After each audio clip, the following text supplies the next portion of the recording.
안녕하세요. 저는 춘천한마음교회 조치현입니다. 완벽주의와 율법주의에 빠져서 삶과 신앙생활 모두 너무 지치고 피폐하게 살다가 부활하신 예수님 만나서 정말 자유로운 인생을 살게 된 간증을 하려고 이 자리에 섰습니다. 정해진 시간 내에 완벽한 상태를 목표로 하는 생각, 정신, 심리를 가진 사람을 완벽주의자라고 하는데요. 저는 말 그대로 완벽주의자였어요. 다른 사람들이 인정하는 보편적인 기준은 아니고요. 저만의 기준들을 세우고 그것들을 완벽하게 이루기 위해서 몸부림쳤던 게 제 인생의 전부였어요. 그러다 보니까 어렸을 때부터 제 모습은 다른 사람들과는 조금 달랐어요. 초등학교 때였어요. 제 친구가 샤프에 샤프심을 가득 채운 걸 보았는데 와, 그게 너무 완벽한 거예요. 그때부터 저도 무조건 샤프에 샤프심을 가득 채웠는데요. 한 개를 다 쓰면 바로 새로 채워놨어요. 샤프에 샤프심이 가득 차 있지 않으면 샤프를 쓸 수가 없었거든요. 샤프심이 가득 찬 것만이 완벽한 샤프의 모습이었으니까요. 공부엔 관심이 없고 샤프에 샤프심만 채우다가 어느새 1, 2년은 휙 지나가더라고요.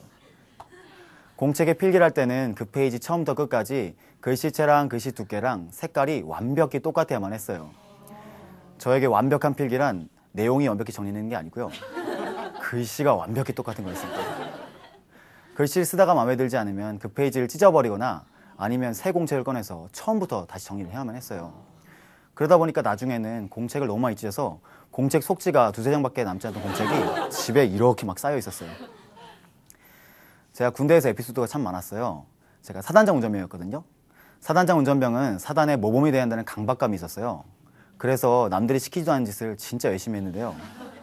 언제는 사단 완벽 군사지도 이거를 만들었어요. 군사도로는 일반 지도에 안 나오거든요. 그래서 이왕 만드는 거 제대로 만들겠다고 생각했어요. A4 용지의 일반 지도를 축소해서 실제감을 살리고 또 펜의 두께에 따라서 도로의 폭을 설정하고 또 수많은 군사시설과 각 부대 본부 건물의 위치, 부대별 주차 방법, 방지턱의 위치, 또 사단 내 전 지역 도로 포장 상태 등등 심지어 비무장지대 안까지 세밀하게 파악할 수 있도록 그려놓았어요. 그랬더니 나중에 제 지도가 유명해져서 전부대에 퍼져 있었고 사단에서는 너무 상세하게 그렸다고 저를 징계까지 하려고 했었어요. 그리고 나서 예비군 4년 차인 올해 제가 근무했던 부대에 다시 갔었는데요. 그 지도 아직도 잘 쓰고 있더라고요. 한 번은 뉴욕 여행을 계획했던 적이 있었어요.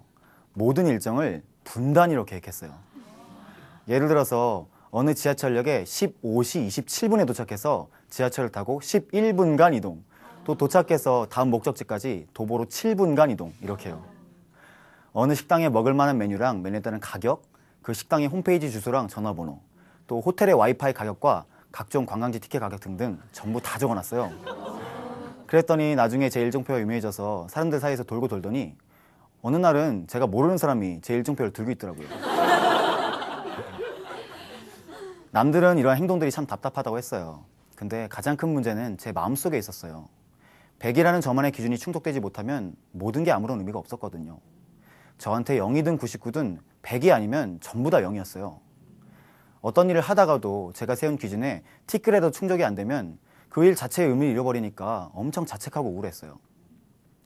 공책에 글씨가 완벽히 써지지 않아서 찍고 쓰고를 반복하다가 나중에는 막 욕을 하면서 공책을 확 집어던지기도 하고 짜여진 시간 계획대로 여행하지 못하면 여행 내내 화를 내면서 머리를 팍팍 때리면서 걸어다니기도 했어요. 남들에게 피해는 안 주면 그나마 다행이겠지요.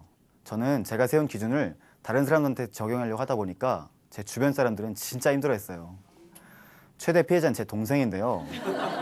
밥 먹을 때 수저를 식탁에 직각으로 딱 놓지 않았다고 해서 막 화내고 TV 프로그램을 어떻게 중간부터 보냐고 짜증내고 또 장 볼 때 카트에 물건을 가지런히 이렇게 담지 않았다고 해서 막 혼내고 그랬어요. 이 얘기를 들으신 저희 교회 어느 분은요. 치현아, 너 진짜 완전 또라이였구나. 이렇게 말씀하시는 거예요. 하여간 저는 하루하루가 이런 식이다 보니까 다른 사람들과 함께 산다는 것 자체가 너무 힘든 일이었어요. 저는 이렇게 답이 없는 사람이었어요. 근데 하나님께서는 이러한 저한테도 예수님을 알 수 있는 기회를 주셨어요. 중학교 2학년 때였는데요. 제 친구가 자기 교회 가면은 일요일마다 피자를 준다고 저를 전도하는 거예요. 야, 교회는 좋은 곳이더라고요. 매주 피자도 주고요. 하여간 그때부터 가끔 교회를 나가게 되었는데요. 교회 자체는 전혀 관심이 없었어요. 교회를 나가면서 친구들을 사귀게 되고 그 친구들을 따라서 고등학교 2학년 때 처음으로 사경이라는 곳에 가게 되었어요. 처음 갔던 사경에서 저는 큰 충격을 받았어요. 예수님이란 분이 저를 위해 죽었다는 거예요. 아니 이렇게 평범하게 그지없는 저를 위해서 누군가가 죽다니, 누군가가 저를 위해 죽었다는 사실 자체가 너무 충격이었어요. 그때 대학생 형 누나들이 선극을 해줬었거든요. 근데 그 선극 속의 각 주인공들이 짓는 죄가 하나씩 있었는데요. 그 모습이 다 제 모습인 거예요. 아, 그때 알았어요. 예수님이 나를 위해 죽으신 거였구나.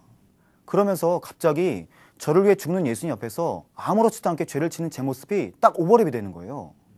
아, 그 모습이 너무 더럽고 비참해서 그 자리에서 통회할 수밖에 없었어요. 다시는 죄를 지지 말아야지. 다시는 이분을 고통스럽게 하지 말아야지. 다시는 이분의 죽음을 절대로 헛되게 하지 않아야지. 이렇게 결심했어요. 사경회가 끝나고 제 머릿속에 이러한 공식이 생겼어요. 나의 죄를 위해 죽으심은 예수님의 사랑. 죄를 짓는 건 예수님을 죽이는 거. 그러니까 예수님을 믿는 것은 죄를 아예 짓지 않는 거. 믿음이란 죄에 대한 완벽한 승리라는 기준이 생겼어요. 그런데 모든 게 완벽했어야 했던 저에게 이 기준은 곧 구원의 기준이 되었어요. 예수님이 저를 위해서 그렇게 고통스럽게 죽어주셨는데 어떻게 믿는다는 사람이 죄를 지을 수가 있겠어요. 성경을 배우면서 성경 속의 제자들의 삶에 대해서 배우게 됐는데요. 그들의 삶의 모습 또한 제 신앙의 기준이 되었어요. 그들의 삶을 보니까 전부 다 예수님이 죽었더라고요. 결국 저에게 구원이란 죄에 대해서 완벽히 승리하는 것과 제자들과 완벽히 똑같이 사는 것, 이게 결론이었어요. 뭐 당연히 잘 될 리가 없었죠. 단 한 번도 제가 세운 기준을 충족해 본 적이 없었어요. 그래서 이렇게 생각했어요. 아, 역시 이건 내 힘으로 되는 게 아니구나. 하지만 괜찮아. 난 예수님 사랑하잖아. 열심히 믿으면 하나님이 도와주실 거야. 하나님, 저 정말 열심히 믿을 테니까요. 이 기준들은 하나님이 직접 채워주세요. 열심히 믿으면 하나님이 채워주실 거라고 믿었어요. 그래서 정말 한 번도 안 빠지고 매주 성경 공부 모임에 참석했고 또 숙제도 꼬박꼬박 다 했어요. 뭐 주일 성수는 너무 당연했죠. 예배 때마다 눈물로 부르짖고 찬양하면서 기도했어요. 또 각종 수련회도 필히 참석했고 단기 선교도 2번이나 다녀왔어요. 하여간 교회에서 시키는 거는 전부 다 열심히 했어요. 그런데 아무리 열심히 해도 항상 제자리인 거예요. 예배랑 수련회랑 단기 선교 기간 중에는 정말 죄도 거의 안 짓고 제자들처럼 뜨거운 중심으로 막 목숨을 걸겠다는 다짐이 나오니까 그때만큼은 정말 제가 세운 기준에 충족되는 것 같았는데 이상하게 끝나고 세상에 발을 딱 디디기만 하면 즉시로 이전과 똑같아지는 거예요. 제가 다른 말씀들은 진짜 잘 지켰거든요. 다른 신을 섬기지 말라는 말씀에 정말 집안에서 호적의 파일 각오하면서 제사를 거부하기도 했어요. 제삿날 당일 일어난 이 초유의 사건 앞에 저를 바라보는 그 가족들의 어이없는 표정은요, 지금도 잊을 수가 없어요. 고등학교 끝날 때까지 이성교제 하지 말라 그래서 정말 나오는 감정을 애써서 막 억누르기도 했거든요. 그런데 아무리 열심히 믿어도 죄와의 싸움은 하나도 안 되고 제자들 같은 삶은 전혀 나오질 않는 거예요. 성인이 되자마자 문제들은 훨씬 더 커졌어요. 성인의 문턱에 이르자마자 저는 세상의 쾌락에 그대로 빨려 들어가 버렸어요. 고등학교를 졸업하자마자 기다렸다는 듯이 여자친구 사귀게 되고 또 고3 반창회 모임 때에는 학교 기독교 동아리였던 친구들이랑 필름이 끊기도록 술 마셨어요. 도대체 하나님이 왜 나를 도와주지 않는 거지? 도대체 왜 나를 내버려 두시기만 하는 거지? 아직도 내 노력이 부족해서인가? 도대체 뭐가 문제지? 문제가 전혀 해결되지 않은 상태에서 군대를 가게 되었어요. 그나마 다니던 교회도 더 이상 다닐 수가 없고 그나마 위로하던 신앙 동료들도 더 이상 만날 수가 없는 거예요. 게다가 힘든 군생활까지 겹치니까 군생활은 정말 너무 힘들었어요. 그러다가 처음으로 심각하게 고민을 해보았어요. 아니, 고민보다는 원망에 더 가까웠어요. 하라는 거 열심히 다 하고 시키는 거 다 했는데 도대체 나보고 뭘 더 어쩌라고요. 도대체 왜 나를 전혀 도와주지 않는 거죠? 저는 언제 죄에 대해서 승리하게 해주실 거죠? 저는 언제 제자들처럼 살게 해주실 거죠? 제 노력이 안 보이시나요? 저 구원받으려면 아직도 멀은 건가요? 아니, 하나님, 당신 정말 살아계신 거 맞나요? 하나님의 존재마저 의심하는 나를 보면서 나는 뭔가 근본적으로 신앙에 문제가 있거나 아니면 하나님이라는 분이 원래 없거나 둘 중 하나겠구나, 이렇게 생각했어요. 그래서 마지막이라는 심정으로 그래, 성경을 한번 제대로 읽어보자. 제대로 읽어보면 답이 나오겠지. 이렇게 결심했어요. 그래서 성경책을 딱 폈는데 피는 순간 이런 생각이 드는 거예요. 교회를 안 다니는 사람은 도대체 어떻게 하나님 믿을 수 있을까? 열심히 한다는 나도 이 모양인데 안 다니는 사람은 도대체 어떻게 믿으라는 걸까? 창세기를 폈어요. 노아가 나오더라고요. 근데 그 노아가 무려 950년을 살았다는 거예요. 그리고 노아가 방주를 만든 기간만 70에서 120년이 걸렸다는 거예요. 아니, 나는 120년 살지도 못할 것 같은데 이 사람 100만 만드는데? 딱 이 생각이 드는 거예요. 도저히 믿고 싶어도 믿을 수가 없었어요. 또 모세가 나왔어요. 이 사람은 지팡이로 홍해를 갈았다고 하는 거예요. 제 전공이 건축이거든요. 그래서 홍해 현황에 대해서 검색해 봤는데 평균 깊이가 490m고 최대 깊이는 백두산 높이보다 더 깊은 2800m라고 하는 거예요. 아니, 이거 뭐 동네 개천을 가른 것도 아니고 진짜 완전 어이없는 거예요. 도저히 믿을래야 믿을 수가 없었어요. 성경의 장을 넘길 때마다 의심이 들어왔어요. 제가 성경 통독을 한번 했었는데 결론은 에라이 못 믿겠다, 딱 이거였어요. 객관적으로는 성경과 하나님을 도저히 믿을 수가 없다, 이 결론에 이른 거예요. 교회를 열심히 다녔던 저도 이 모양인데 뭐 안 믿는 사람은 도대체 믿을 수 있는 게 아니잖아요.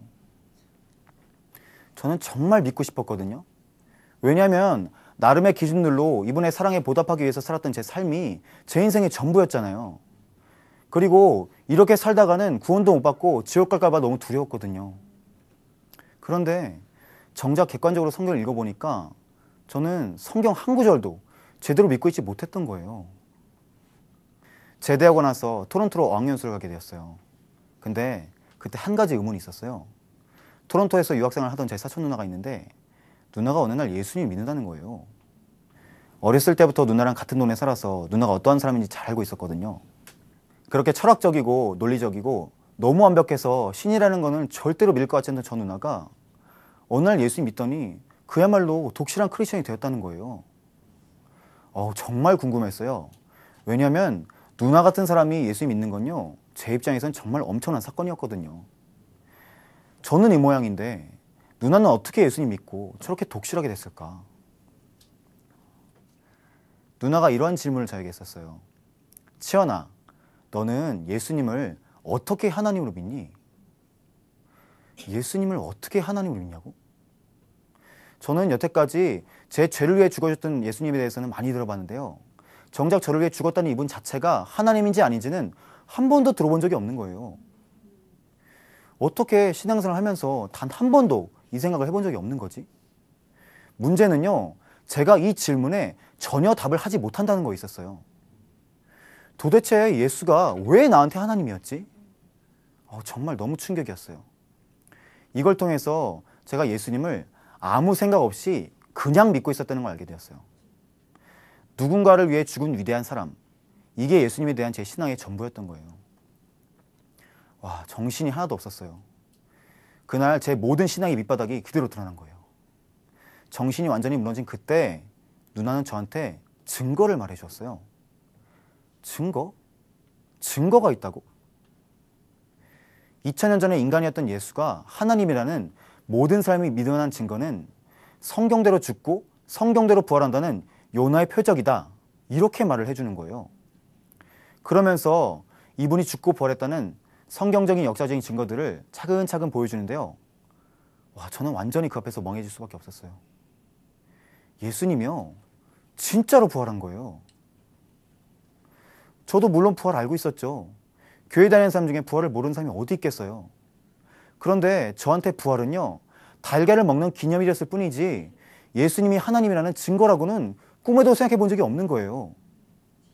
그런데요, 그 부활이요, 그날 저한테 실제가 되어버린 거예요. 예수님이 진짜 하나님 맞구나. 이분이 지금 진짜 살아계셨구나. 예수님 부활했다는 게 너무 컸어요. 정말 너무 컸어요. 부활하셔서 지금 살아계신 이분 앞에 실제로 선다는 생각이 드니까 제 머릿속에 이 생각밖에 들지 않았어요. 그럼 내가 여태까지 예수님을 어떻게 믿고 있었지? 여태껏 내가 이분을 무슨 취급하고 있었지? 죄의 대람은 저희가 나를 믿지 아니하며 회개하고 복음을 믿으라. 예수님 믿지 않은 죄를 회개하지 않고 이분을 믿는다는 것 자체가 말이 안 되는 거더라고요. 십자가 앞에서 도망갔던 제자들도 부활하신 예수님 만난 후에야 그제서야 예수님과 말씀을 믿고 그렇게 살 수 있었던 거더라고요. 그때 제 모든 의문이 풀렸어요. 이분이 나를 도와줄 수가 없었겠구나. 내 멋대로 구원 기준 세우고 내 방식대로 믿어버리니까 이분이 나를 그냥 내어버려 두셨겠구나. 로마서 10장 9절에 예수님은 내 마음의 주인을 믿는다는 말씀을 보았을 때요, 그때 정말 제 모든 게 무너져 버렸어요. 예수님 믿는 건요, 행위가 아니었어요. 마음의 주인을 믿는 거였어요. 근데요, 저는 여태까지 예수님을 마음에 믿어본 적이 없었거든요.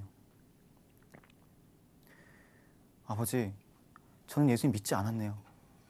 맞아요.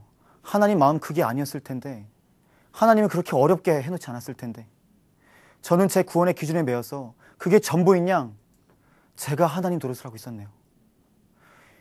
이 중심이 아버지의 마음을 얼마나 아프게 했을지 이제 알았어요.